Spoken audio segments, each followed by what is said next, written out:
ठरलं. तर मग या मालिकेच्या आजच्या भागामध्ये सायली आणि अर्जुन दोघेही घरी आलेले असतात, तेव्हा अस्मिता तिच्यावर जोरात ओरडते आणि म्हणते, सायली, आता डेट संपली आहे तुमची, त्यामुळे आता वर जाऊन लगेचच झोपू नको माझ्यासाठी ना, काहीतरी अगोदर खायला बनव.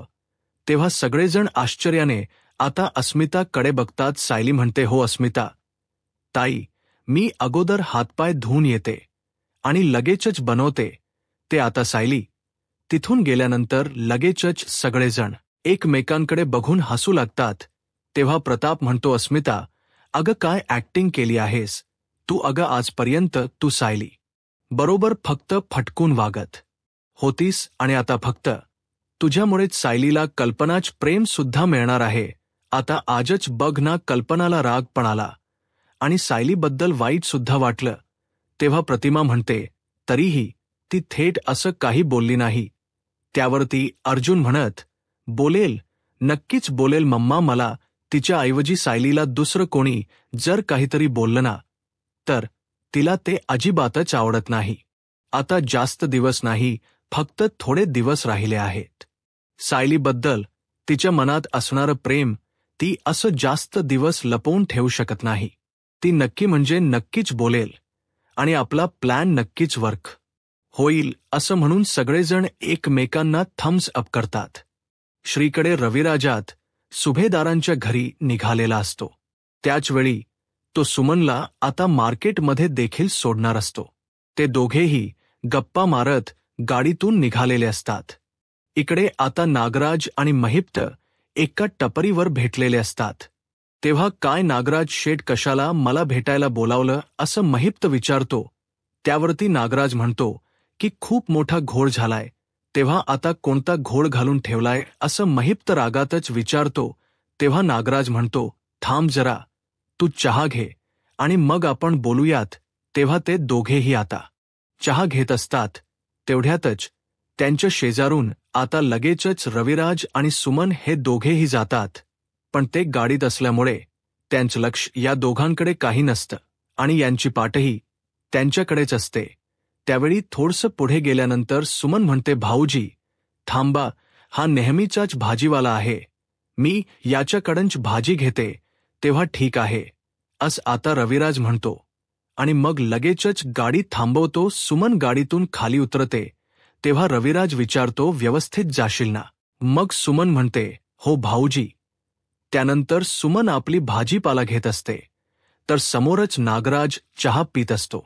आता भाजी घेत असताना सुमनचं लक्ष जरा दुसरीकडे जातं तर समोर असतो नागराज आणि तो चहा पित असतो. सुमनला एका क्षणी आश्चर्याचा धक्का बसतो की आता ह्यावेळी हा इथे कसा काय, म्हणून ती भाजी न घेता पुढे पुढे चालते. तर नागराजच्याही लक्षात येतं की सुमन इकडेच येतेय, म्हणून तो खूप घाबरतो आणि महिप्तला हळूच म्हणतो, अरे माझी बायको आहे समोर बघ ना, चल चल ठेवतो चहा तिथे असं म्हणून दोघेही लगबगीने तो चहा ठेवतात आणि लगेचच गाडीत बसतात. सुमन आता नागराजच्याच पाठीपाठी हळूहळू जात असते. पण आता ते दोघेही गाडीतून निघून गेल्यामुळे तिच्याही नाईलाजच झालेला असतो. असे अचानक कसे काय आणि त्या शिखरे बरोबर काय करत होते हाच प्रश्न आता तिला पडतो. दुसरीकडे सायली किचनमध्ये काम करत असते. तेव्हा आता सायलीला एकटीला काम करताना पाहून प्रतिमा विचारते, सायली मी येऊ का तुझ्या मदतीला. त्यावेळी सायली म्हणते, नको प्रतिमा, आत्या मी करते. अहो कल्पना म्हणते, अग प्रतिमा तू माहेरपणाला आलेस ना, मग तू आराम कर फक्त आणि तुझे अगदी लाड करून घ्यायचे बघ. त्यानंतर आता प्रतिमा म्हणते, हो चालेल. तेवढ्यातच अस्मिता लगेच सुरू होते आणि म्हणते, ऐकलं नाग सायली, प्रतिमा आत्याला जे खावंसं प्यावंसं वाटेल ते तिला बनवून यायचं आणि तिला दररोजचा मेन्यू सुद्धा विचारून घे. हो हो नको ते बघ, तिला काय होते नाही तर जाशील परत नव्याबरोबर उगीच गाव हुंडारायला. तेव्हा कल्पनाला मग राग येतो आणि ती म्हणते, अस्मिता तू ना फक्त अशी ऑर्डर सोडत राहा, कारण स्वतः तर काही किचनमध्ये जायचं नाही आणि जे सगळा स्वयंपाक करतात ना उलट त्यांनाच सूचना देत बसायचं. त्यानंतर आता अर्जुन आणि प्रताप दोघेही हसत असतात, कारण त्यांना माहीत असतं की अस्मिता हे नाटक करतीये, पण कल्पना आणि सायलीच्या अजूनही गोष्ट लक्षातच आलेली नसते. काही वेळानंतर एक माणूस तेथे येतो आणि म्हणतो, अर्जुन सुभेदार. तेव्हा अर्जुन विचारतो, काय? तो म्हणतो, मी मेडिकलमधून आलोय. तुम्ही गोळ्या मागवल्या होत्या ना? अर्जुन म्हणतो, हो. सायली म्हणते, थांबा, हा मी बघते. असं म्हणून ती गोळ्या घेण्यासाठी पुढे जाते. त्याचवेळी आता सायली गोळ्या चेक करून पाहते आणि म्हणते, अहो, हे काय? आम्ही तर 2 गोळ्या मागवल्या होत्या ना? 2 गोळ्यांची पाकिट होती. तेव्हा ते म्हणतात, नाही हो, एकच प्रिस्क्रिप्शनवर होती. त्याचवेळी अर्जुन म्हणतो, हो सायली, अगं एकच गोळ्यांचं पाकिट होतं. तेव्हा सायली लगेचच आता प्रतिमा जवळ जाते आणि त्यांना विचारते, प्रतिमा आत्या, हो, तुम्ही रोज 2 गोळ्या घ्यायच्यात ना? तेव्हा प्रतिमा म्हणते, हो अगं, गेली बरीच महिने माझ्या ना रोज 2च गोळ्या असायच्या. मग सायली म्हणते, नक्कीच काहीतरी गडबड आहे. मी ना अगोदर डॉक्टर श्रद्धांनाच कॉल करते.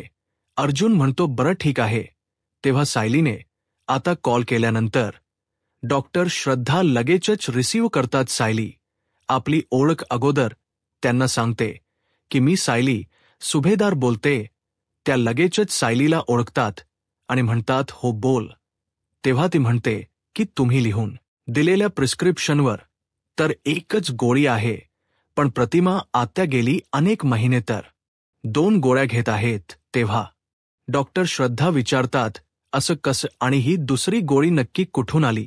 तेव्हा सायली म्हणते, तेच तर कळत नाही डॉक्टर श्रद्धा आम्हाला. तेव्हा डॉक्टर श्रद्धा म्हणते, वहिनींची तब्येत एवढी नाजूक आहे की त्यांची गोळी अजिबात बदलली गेली नाही पाहिजे. आणि तू म्हणते अजून एक गोळी, अगं हे खूप सिरियस आहे सायली.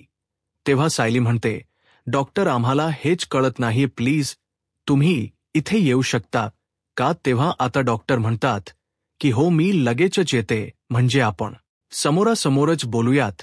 त्यावेळी सायली सांगते, प्रतिमा हत्या इथे माहेरी आहे त्यांच, या अन्नपूर्ण निवासामध्ये.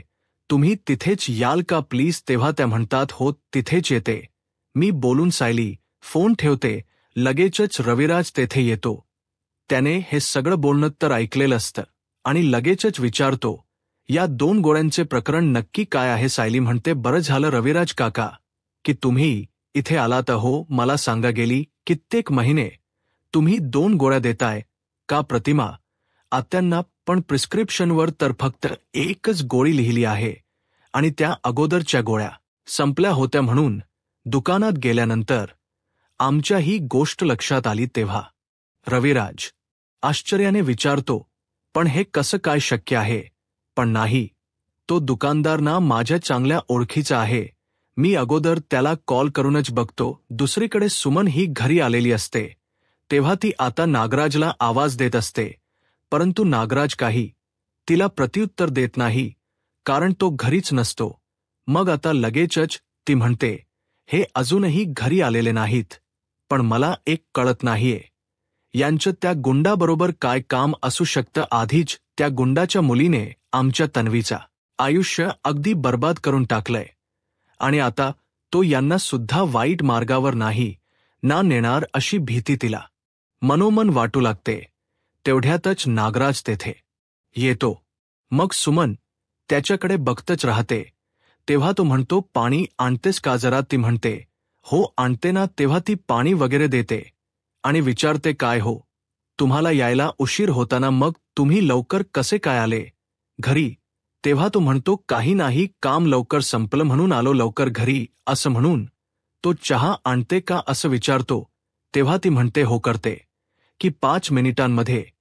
तेव्हा आता सुमन आपापल्या कामाला लागते. तर नागराज मनात विचार करतो, कमाल आहे, हिनेने मला बघितलं नाही की काय महिप्त बरोबर, आणि बघितलं जरी असेल तरीही हिचं डोकं एवढं चालतं का? हिचं डोकं एवढं बोथट आहे ना? तिला माहीत सुद्धा नसेल की तो मीच आहे म्हणून. तेव्हा सुमन मनात विचार करू लागते, मी आत्ता या क्षणी जर यांना काही विचारलं ना तर ते उगीचच मला चुकीचं ठरवतील किंवा भांडत बसतील, चिडतील.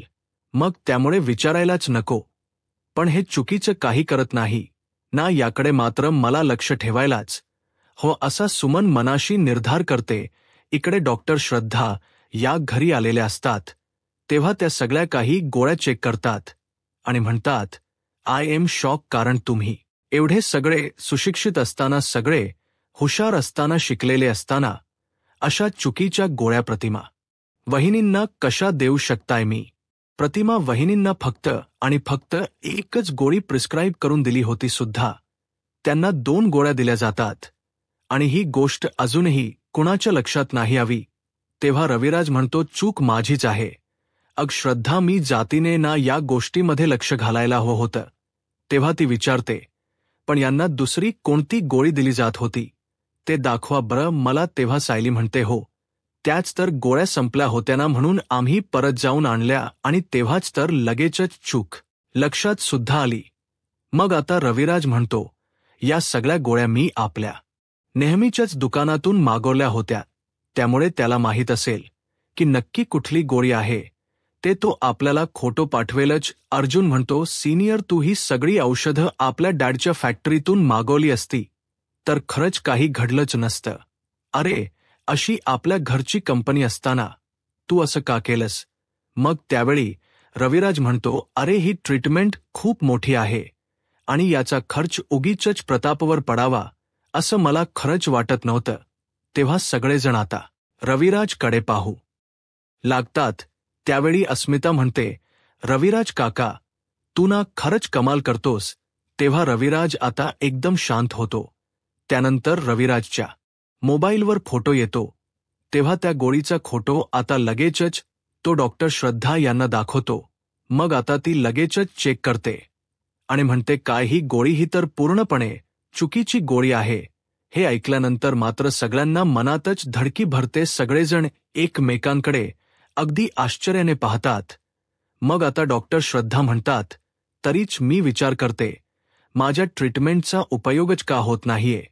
तेव्हा अर्जुन विचारतो, आता चुकीची गोळी म्हणजे नक्की काय आहे? तेव्हा अर्जुनला आता डॉक्टर श्रद्धा सांगतात की या गोळीने पेशंटची मेमरी परत येणार नाहीचे, उलट त्याच्या मेंदूला ना शिथिलता येऊ शकते, कदाचित भास होऊ शकतात, भीती वाटू शकते आणि झोपेतून अचानक अशी दचकून जाग सुद्धा येऊ शकते.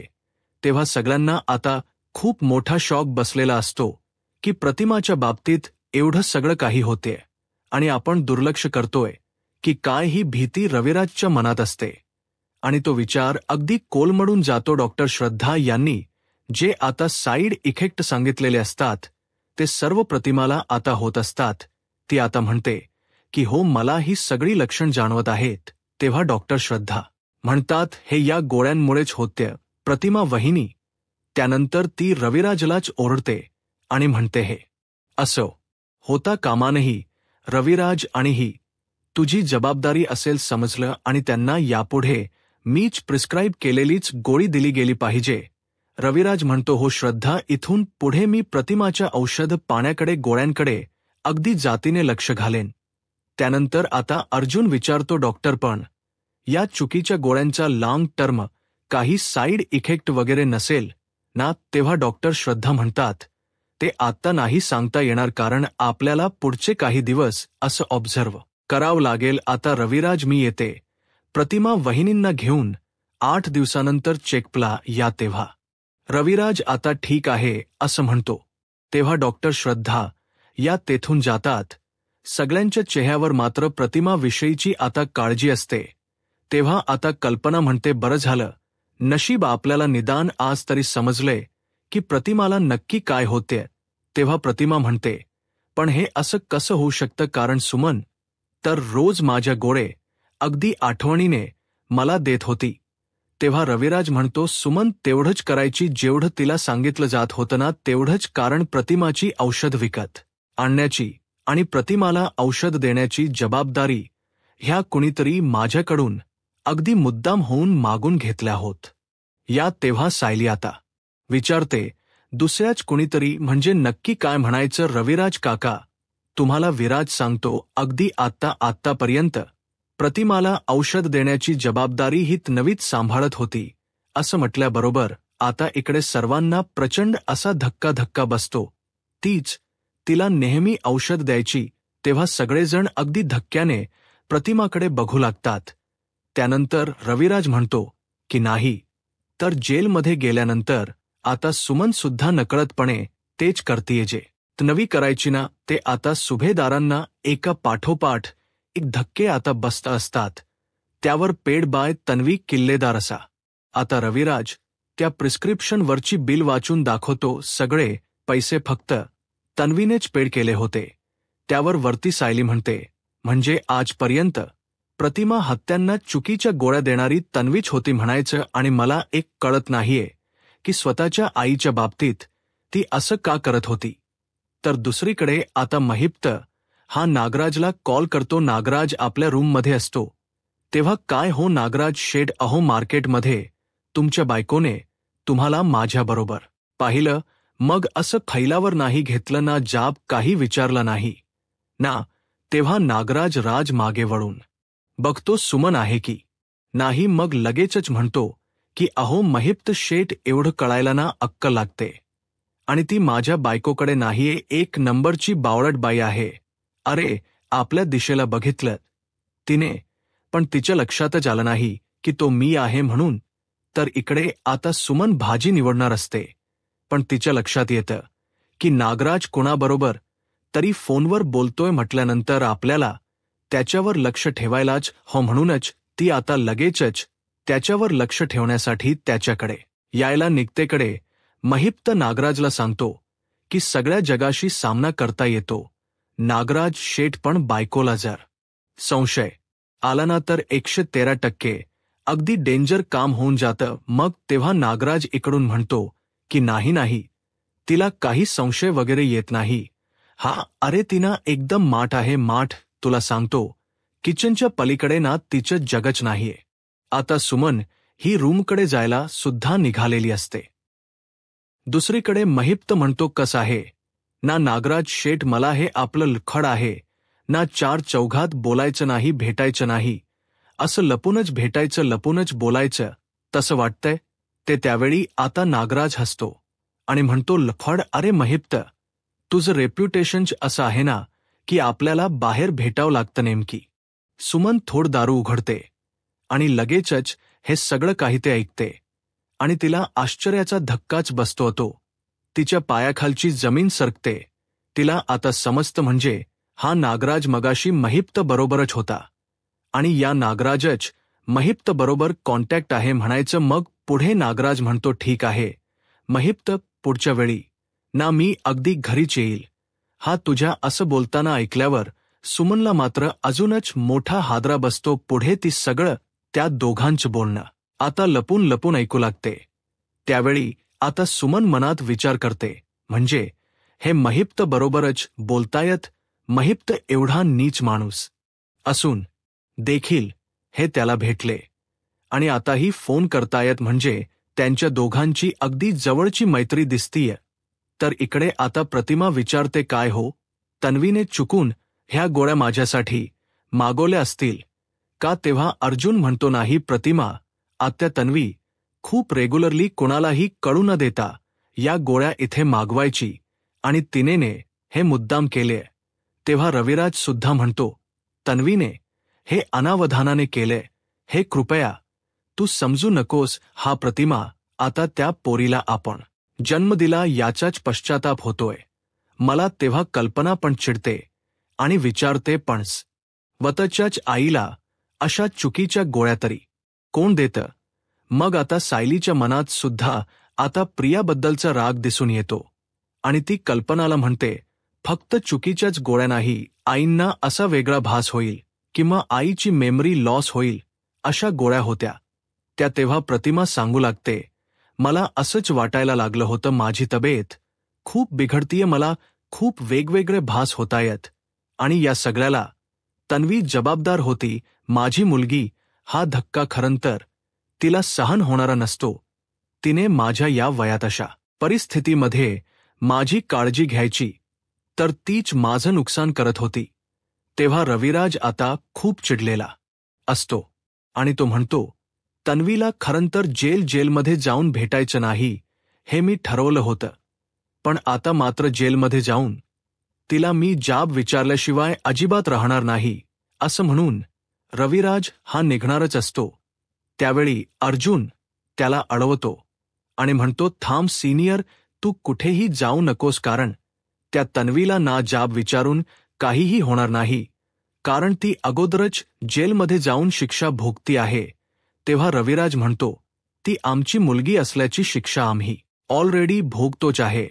अर्जुन तेव्हा कल्पना म्हणते, भाऊजी प्लीज तुम्ही शांत रहा. तेव्हा रविराज रागाच्या भरात विचारतो, कसा शांत राहू वहिनी? असं वाटत ना मला तिच्या जाऊन एखादी सणसणत कानाखाली द्यावी?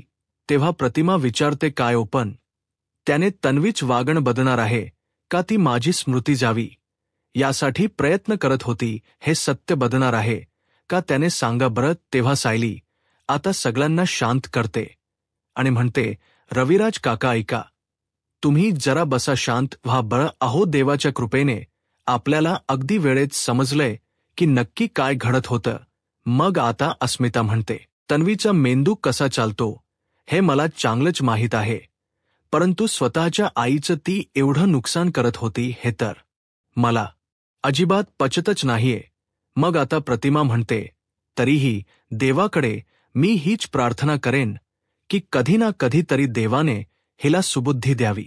मग आता सगळेच जण आता या तन्वीच्या प्रकारामुळे टेन्शनमध्ये असतात. त्यानंतर सायली आणि अर्जुन दोघेही रूममध्ये जातात. बेडवर बसलेले असतात.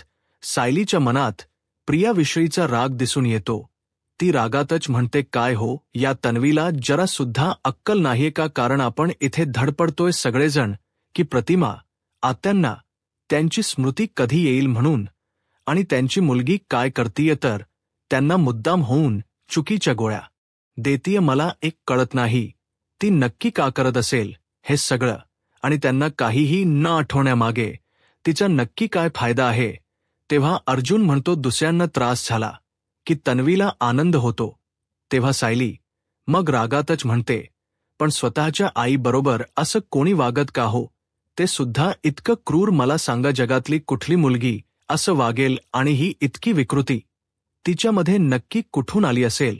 तेव्हा अर्जुन म्हणतो, आणि तिला त्याची शिक्षा सुद्धा मिळणार नाहीये. आता मला सांग सायली, आपण काय करणार आहोत? तिला फार फार तर जाऊन जा विचारणार आणि तिला ओरडू बस, पण तुला सांगतो याचा खरंच काही उपयोग होणार नाही. आणि म्हणून तर आज सिनियरला सुद्धा मी तिच्याकडे जाण्यापासून थांबवलं.